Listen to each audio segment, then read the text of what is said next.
from the west side by the track spots, yeah. And when she come around me, please no bad vibes, miss no bad lies, yeah. And I ain't never met you, this a bad time, I'ma let down, yeah. She think that I'm a star now. What's up, Sam fam? It's your girl Sammy, and I'm back with another video. So I actually told you guys during Vlogmas that I was gonna shoot this story time for you guys. So I actually recorded another video, which you guys definitely should see this video. Well, the other video before this one. So this is gonna be a little story time that I actually saved for the new year. Nothing serious, but I wanted to make sure I had, one of the main reasons why I waited to do this story time is because I wanted to make sure I had all the information, all the results, and all that kind of stuff for you guys before I told the story. So, the story time for today is my endoscopy procedure story, whatever. So, I have my other phone here because I want to make sure I got all the facts right. You know, all that good jazzy stuff. So if you see me looking at my phone, it's not that I'm not paying attention or anything like that, but I just want to make sure I have everything correct and all that good stuff. So if this story interests you or you have any questions or concerns, I remember before I got this situation done and even was in the situation, I was very nervous and I was on YouTube searching videos and there wasn't really many stories. A couple of stories were out there.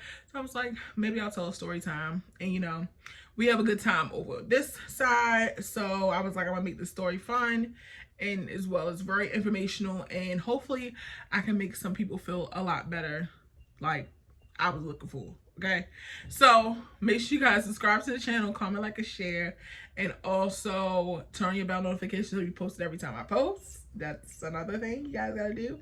And follow me on all my social medias. It will be in the description box below. And let's get on started. So let's go back to December 2022. I had my I had my endoscopy. I'm not sure if that's really what the word is, but I know that over the phone when I scheduled everything, that's what the nurses and doctors call it. So I think that's the short-term word, but you know, if you know, then you know. If you guys hear any noise in the background, please excuse me. It's the alarm to the house. My mother just came in the house. But anyway, nevertheless, let's keep on going. I had my endoscopy on December 8th. I'm gonna tell you guys like the pre stuff. So one of the main rules was do not eat after 12 midnight and do not drink at least 4 hours before. So like if you have like medicines that you're taking, you could take your medicine, but you couldn't eat anything. So after 12 midnight, don't eat anything. So that was the main goal. Okay, so the main thing I think a lot of people, well, I'm gonna tell you guys the truth. The main thing I was nervous about is because, as you guys can see, I'm a plus size person. When you're doing something like this, they do put you under, they do sedate you or whatever. So I've never had surgery. I've never been put under any anesthesia. We're gonna be honest, I do have sleep apnea, so that's another thing. It was just like a lot of things that was very concerning and very nerve-wracking for me. So that's another reason why I wanted to make this video, because I know some people be like, you know, there's nobody telling the honest to God truth of the risk behind going under anesthesia at any time, whether it's for a couple moments, 3 or 4 hour surgery. It's a lot of risk in anesthesia, period. So for me, that risk was more higher than a normal person. So for somebody probably smaller than me, it probably wasn't bad for them. For somebody, actually, to be honest, somebody that is smaller than me, it probably could have been more of a risk because of health issues, anything. It's a lot that goes into it. So that was my main concern. That was my doctor's main concern. Like the anesthesia portion made us like a real, like little iffy. So one of the main reasons with my issues and my background, we actually did the endoscopy not at like a center. Most people have it like at an outpatient center, like where you stay for a couple hours and you go home. But not even really a couple hours. Some people actually be in there for like 45 minutes and go home. Unfortunately, I was not the same. I stayed maybe it was like a whole day, maybe Mine was like 8:30 in the morning. I didn't go home until like 3 or 4 o'clock in the afternoon. So probably about most of the day I was there, and we actually did it at the main hospital instead of the outpatient center, which my surgeon does have a outpatient center. He actually came over to the main hospital to do it because just to make sure we have everything just in case. So my appointment was for 8:30. I got there about 8 o'clock. I wore something very comfortable. The main thing they tell you to do is just take off your shirt. They just put you in like a gown. You don't have to take your bottoms off unless you're having like a colonoscopy too. If I was just having an endoscopy, that which is the top, so they go down your throat, not the bottom, which is a colonoscopy. Okay, I had stomach issues all my life, like all my life. I used to get really bad stomach pains when I was like 16, 17, 15 years old. And in my mother's side of the family, acid reflux is everybody got acid reflux, like everybody. Anything, oranges, tomatoes, spaghetti, anything could just make it flare up. So my doctors when I was younger didn't do a good job with getting me checked. They just threw me on medicine, Tums, Protonics, all kinds of stuff they just threw me on, but they never really checked me. And now that I am having, if you guys don't know, I'm having a weight loss procedure, which I'll talk to you guys about that in a separate video and update you guys about that in a different video. But because I'm having a weight loss procedure done, this was one of the main things that my surgeon wanted done. So that was one of the main reasons, and also just to find out what was going on with my stomach. While I'm on acid reflux medicine, it don't work. So if you guys have issues like that, acid reflux, definitely get into, you know, your doctor's office and talk to them and ask them, like, is there something we can do just to see what's going on? And hopefully they can get you some answers, because it might not be what you think, you know, it's wrong. So anywho, moving on. So my procedure was on December 8th. My mother drove me. You guys have to have someone take you to, well, not really take you to, but driving home. Somebody has to be with you. You cannot drive or operate machinery. So my mother was actually off that day. She took off. And when we got there, I'm just going to tell you guys, y'all, I was nervous. Oh, Lord, I was nervous. Let me tell you guys how nervous I was, okay?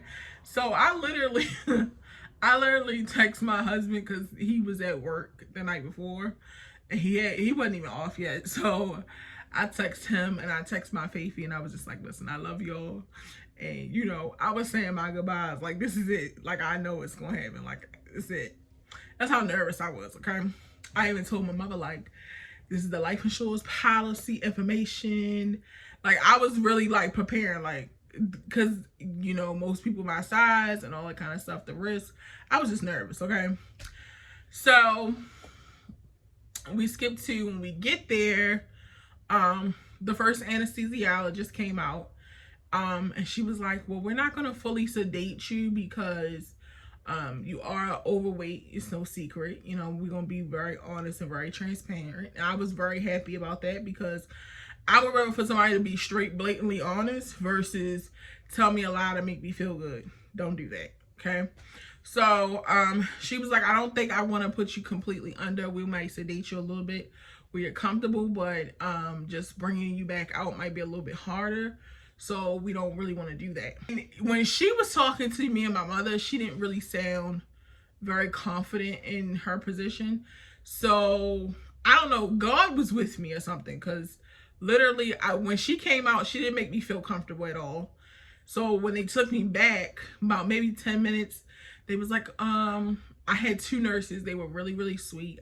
One name was Trish, and I think the name was like Trish and Tish or something like that. I don't know. But they were like, you would have thought they were sisters, because they were so upbeat. They were moving on the same accord. Like, they were saying, don't feel uncomfortable asking us or stopping us in our track. We're going to move really quickly, really fast. If you have any questions, do not hesitate to ask us. This is what we're here for, even though we are moving around a lot. So they were on beat. Like, they had the IV hooked up quick. They were like, they were amazing. So before they actually put the IV in, you know, they wanted me to go change my shirt and put the gown on. And that's what I was like, I don't want to do this no more. Like, I started crying, like, I don't want to do this no more. Go with my mother, let her know we ain't doing this. Listen, I don't want to do this no more. And those nurses was on it. They came right in the bathroom. They was like, listen, we got you. We understand it's very serious, but at the same time, we've done this a million times before. Our job is to take care of it. Your job is not to worry. So don't think that whatever your situation is not something that we've done or we've seen before. So don't worry about that. And then maybe about 10 minutes after I was talking to them in the room and stuff like that, they calmed me down. And then I had another anesthesiologist come in, and she was a whole different like tune. Every time I think about her, I just be like, I hope she did when I had my surgery, because she made your girl feel really comfortable. She hooked me up on my monitors and everything like that. And literally maybe about 10 minutes after she came in, my you know, they hooked me up on an EKG because, you know, I am overweight and, you know, all that kind of stuff. So they wanted to keep a, you know, close eye on my heart rate, all that kind of stuff. So she was like, I'm going to be the one administering your medicine. I'm going to be beside you the whole entire time. You are my main priority. It was not the same lady that talked to me and my mother before. So I was like, maybe God just knew that her heart and her spirit was not in the right place. So he removed her. Because this girl, she was an angel. And then my surgeon came in and he said to me, you know, Miss Lady, you ready to do this? This is what we've been preparing for. I love my surgeon. He's amazing. And I said, I guess so. He was like, you know, guess so. We're going to do this. So that's when it started really getting serious, because the surgeon came and I'm like, there's no turning back now. Okay. I'm really nervous at this point. So they get the stuff going. The way that they did mine, because I am overweight, they actually put like a full oxygen mask over my face. And also another thing too is I'm on a CPAP machine. So they actually put a full mask on because I am going, at this point, I'm going to sleep. Because the second anesthesiologist, the first one was like, oh, we're not going to put you under. But the second anesthesiologist, I was like, so I know you said you're not going to put me under and this and third. She was like, oh, she said, oh no, baby, we're going to put you to sleep. You're going to sleep. Okay. You're going to rest that little pretty head of yours. I had just had a fresh weed put in. She was like, you're going to go to sleep. And I'm going to be right next to you the whole entire time. And you're going to get back up. And I was like, oh God. I really started freaking out then.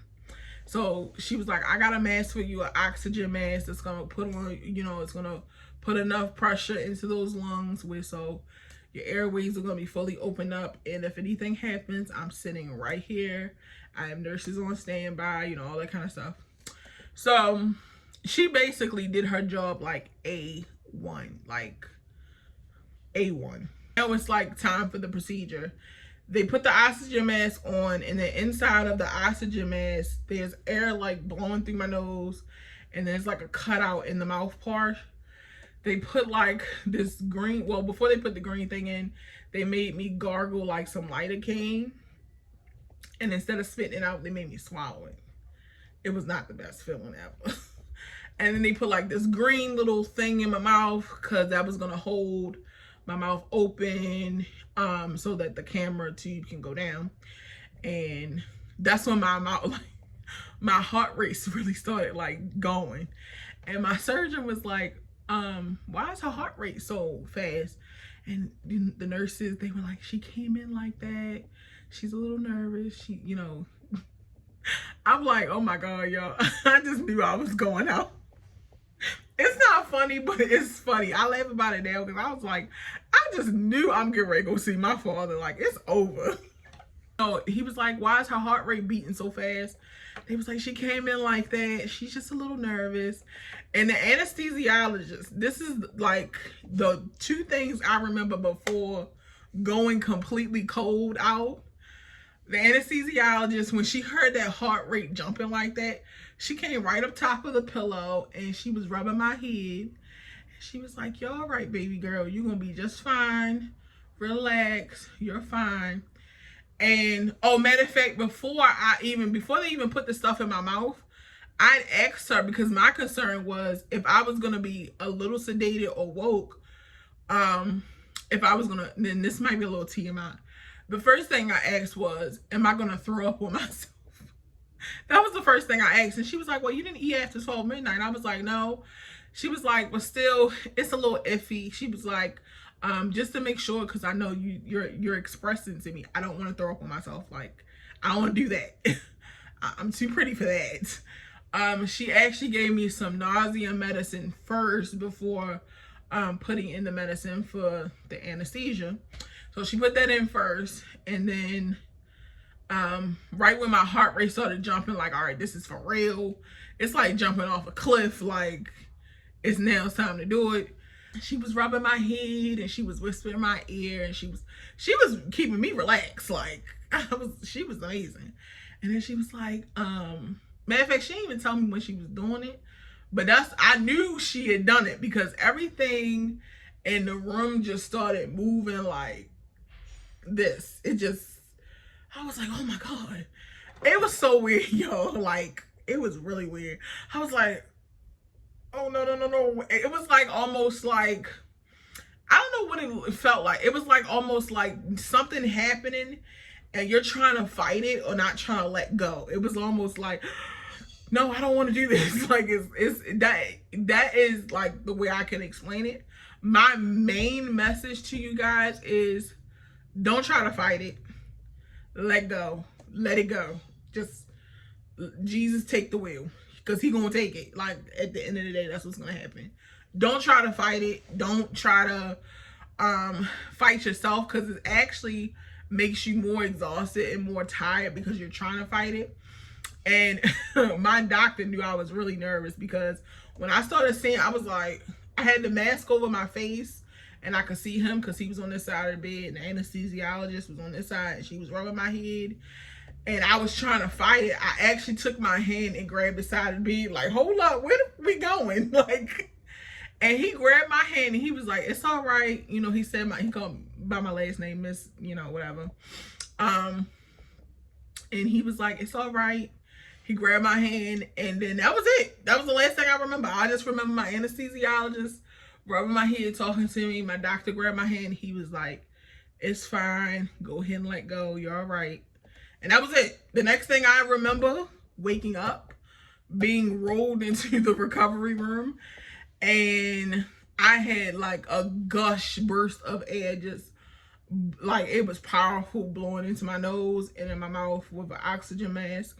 And I think I stayed on oxygen for at least like 3 hours. And then because my oxygen level had to go back where they wanted to go to, and then they kept me for another like 2.5 hours just to make sure my oxygen stayed there without the oxygen. So that was like my just of experience. They also gave me like a blow tool, and I think I have that. Hold up. I don't know why I didn't bring this stuff in here when I knew I was recording this video, but I'm not going to show you guys the document. Well, you guys probably can't see it, but it's just got like the important information on it and all the receipts and the list of all my medicines and all that kind of stuff on it. But that was one portion, and this is what they sent me home with, to make sure my oxygen and me getting my lungs very open all day so I could like breathe really well. They were making me blow into this, and you had to keep it between 1500 to 2250. So I was doing this for about 2 days. I'm not gonna lie, guys. And again, because I do have sleep apnea, and it was just a lot on my body. The first day I was really just tired. The first day, really, I was exhausted the first day. When I came home, I don't think I got out of bed until like 8 o'clock at night, and that was really just to eat. And then once I ate, I went right back to sleep. The next day I tried to get myself up, and if you guys go back to Vlogmas 2022, you will see it. But the next day I was just like, oh, your girl was tired. Matter of fact, I think the next day I started cleaning and all that kind of stuff. I just was doing a little bit too much for myself. So that's how that went. But that's what I was using. I was using this the first day and the second day after I came home. And now let's get into what they did find. So normally you get your results instantly, but some things they just want to make sure it's nothing else. So one of the good things is when you do have an endoscopy, most of the time, if you have polyps, and this goes in the colonoscopy too, I found that out as well. So most of the time they look for is polyps. That's like the most thing that they find is like polyps, and they'll remove them if they do see them. For me to be almost 30, I didn't have not one polyp at all. My surgeon was actually pretty shocked because he was like, you have acid reflux, you know, you've never had an endoscopy done before. Most of the time you would expect for someone to have like a polyp somewhere. I didn't have none, so that's a good thing. But one thing they did find was this. So they gave me a pamphlet for it. It's a hernia. It's a small hernia. Most of the time it's affected from like nicotine, fatty foods like fried chicken, all the stuff that I love to eat, alcohol. Your girl love a good drink. Okay. Caffeine, chocolate, all the good stuff that we eat, peppermint, spearmint, all that kind of stuff. But this is like what it looks like and all that kind of stuff. So this is basically what I have. So come to find out, when I was having these really bad stomach pains, like right here in my stomach, it really wasn't a stomach ache. It's my hernia having a flare up from something I've eaten or maybe lift. Y'all know I don't do a lot of exercising. Well, I used to didn't do a lot of exercising, but I can still like pick up certain things. Like, y'all, I'm gonna be honest with y'all. I was that kid or that young lady, because I'm still young, that will go to Sam's Club.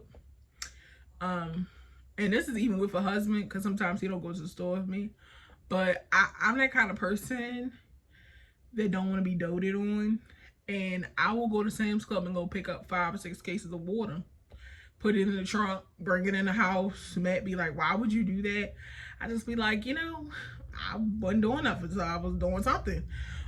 That is not healthy for women especially. We have a lot of things going on with our bodies, already trying to produce children. I've actually found out a lot of things that I was doing to my body when I was younger is actually one of the main reasons why me and Matt are having problems conceiving. And if you guys want a detailed video on that, comment down below.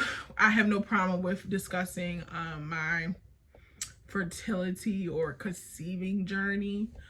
You know, it's no problem with that. And I would rather do that video with my husband. I think we're going to do that video anyway, but, you know, we'll see. But anyway, a lot of things that we do to our body actually does hinder us from, you know, conceiving children, lifting up heavy things. I'm always the girl, because I'm the bigger girl, you know. She's big, she can't do nothing, but I do a lot of stuff, lifting up cases of water, moving furniture, all kinds of stuff, you know, crazy. But you know, a lot of those things actually can help like cause you to have a hernia happen, and unless you get it checked or find out about it, you wouldn't even know you have it. So I do have a hernia. They said as of right now it's really small, so as long as it doesn't mess with you, we're not gonna mess with it. That's the kind of thing that's going on. But with the weight loss surgery, I know you guys already know about the gallbladder situation. 1 out of 10, we might repair it when we do the gallbladder procedure, but you know, we'll get into all that in a different video, or when it happens, I'll tell you guys all about it, because you know you guys are like my family, so I'll tell you all my business anyway. But yeah, so that was one of the main things they found from the endoscopy, and that's all like the factuality things and what my experience is with it. One of my main things I want you guys to take from this video is relax. Relax. And I'm really happy I'm making this video because I know it's somebody that looks just like me. I know it's somebody that has health issues or it's just in that mood like I am of being nervous. Relax. I seen one video and the girl said the same thing to me, but, well, not said it to me, but she said the same thing in the video, but the thing about it is she didn't look like me. She wasn't big. She was really, really small. You know, never even had any health issues, just stomach pains. And I was just like, oh, she's saying relaxing, you know, but she don't look like me. She's not big. She don't have any overweight health issues or sleep apnea or anything like that. There's nobody that looks like me or has the same health issues or anything like that. Nobody has that kind of video on here. So I'm making that kind of video for people that look like me or people that have some of the same health issues. Because let's be clear, weight has nothing to do with sleep apnea. It is it contributes to sleep apnea, but it's not the main concern, one. And two, I know people smaller than my little cousins, and y'all know Faithy. She's skinny, okay? And they have sleep apnea. So it may be you just have sleep apnea, it may be overweight, it could be anything. But my main message to you guys is to relax. Don't go in it so stressed out. Don't worry about it. Get some sleep at night. It's gonna be okay. These are these people's job. And again, just like I said in my past video, my kitty talk video, if you are not comfortable enough that says like, I can really put my life in these people's hands and I'm okay and I feel comfortable enough to lay on this table, speak up. Go get another doctor, let another nurse know, anything. Because let me tell you guys something. I was so nervous with the first anesthesiologist. I think I was so out my mind and I didn't even have enough balls enough to even say anything like, girl, you making me uncomfortable. I wasn't even thinking about it. But God took the wheel on that and removed her, you know. But if I had actually thought about it, I probably would have said something like, I don't like this lady. Or not really, I don't like her. But her energy is not doing it enough for me to make me feel comfortable. So sometimes God will step in when your mind is mentally somewhere else and going through something. So that's a good thing. But if you're not comfortable, speak up. Let people know. It's important to be comfortable and feel safe when you're going through any type of procedure, any surgery, especially like high-risk surgery. Speak up. You're not a nuisance.